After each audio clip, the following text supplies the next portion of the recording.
يا مساء النونوة، عاملين ايه؟ يا رب تكونوا بخير. متشكرة على كل التعليقات الجميلة وكل الكومنتات الحلوة اللي اتكتبت وكل الرسائل اللي جات لي. بجد متشكرة جدا، وماما كمان بتشكركم جدا، وبابا واخويا وكلنا بنشكركم، حتى كمان روزي.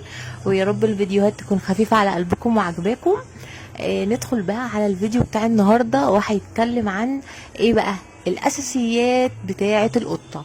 دلوقتي في حد جايب قطة وخايف ومش عارف يعمل ايه، وهجيب لها ايه ومصاريف عالية والدنيا نار وبلاوي زرقاء.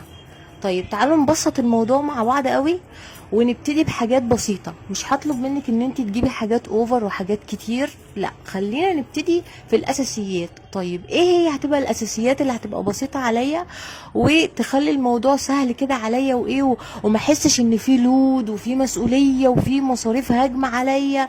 واخدين بالكم؟ يعني بالراحة. طيب اول حاجة، اهم حاجة، هو البوكس بتاع القطة. ليه ده مهم؟ ده مهم عشان دوت اللي هتحطي فيه القطة. بعد الشر، هتوديها لدكتور، هتوديها لحاجة، رايحة بيها مشوار، رايحة بيها حتة. ده مهم جدا انه يكون عندك. في منه احجام، في منه اشكال، في منه الوان، في منه قماش، في منه الشنط اللي من على الظهر، في حاجات كتير قوي. بصوا اهو ده شكله، شايفين؟ ده شكل البوكس البلاستيك. في زيه شنط، انا جايبه واحده شنطه وريتها لكم قبل كده هوت في الفيديو بتاع السفر اهي. بصوا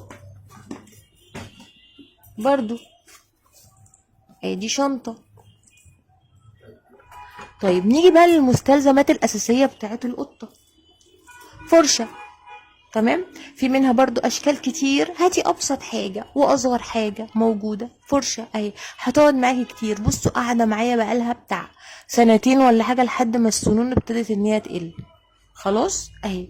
اول حاجه الدراي شامبو اللي انا برضو وريت لكم في فيديو، اللي هو البودر. لو انت مش عارفاه ده ايه، ده بيبقى عباره عن حمام جاف للقطه. يعني مش هتحتاجي ان انت تحميها بالميه، هتحط لها البودر ده وتدعكيها كده كويس قوي، وهتبقى كده بيضه وفله كده وجميله. في منه برضو اشكال كتير، بصوا، واحجام ياما. في كده، في كده. ده كنت جايباه قبل اخر واحد انا مش شارياه.